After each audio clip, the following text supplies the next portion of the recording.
A people of great and tall, the children of the Anakims, whom thou knowest, and of whom thou hast heard, and say, who can stand before the children of Anak?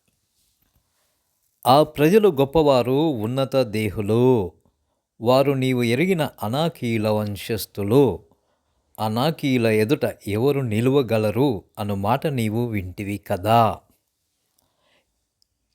Bible గ్రంథంలో వ్రాయబడినవన్నీ వాస్తవాలు, సత్యాలు.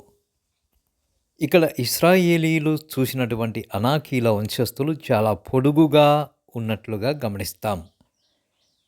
ఇక్కడ కూడా మీరు చూడవచ్చు వీరు ఎంత పొడుగుగా ఉన్నారో.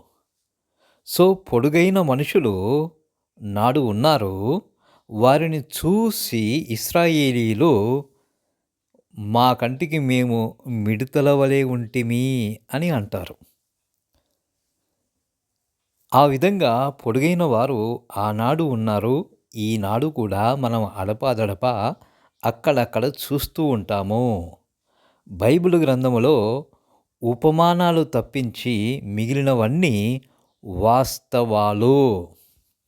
అంతేగాని మన దేశంలో ఉన్నటువంటి కొన్ని గ్రంథాలు పురాణాలలో ఉన్నట్లుగా వానరులు, జాంబవంతులు, మరి కోతుల్లాగా, ఎలుకబంటుల్లాగా ఉండే మనుషులు నేడైతే లేరు, మనకెక్కడ కానరారు. మరి వారు అంతరించిపోయారా?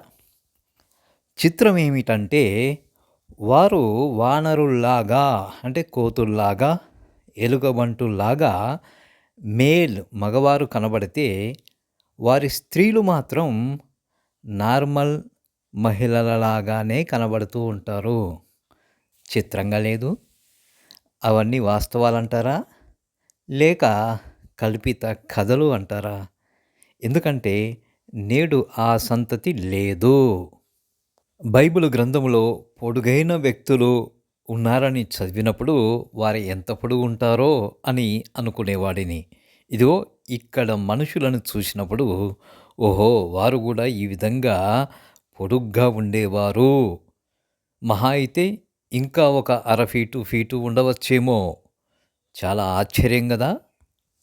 ఈ రోజుల్లోనే మనము ఇలాంటి వారిని చూసి నోరెళ్ళబెడుతూ ఉంటాము.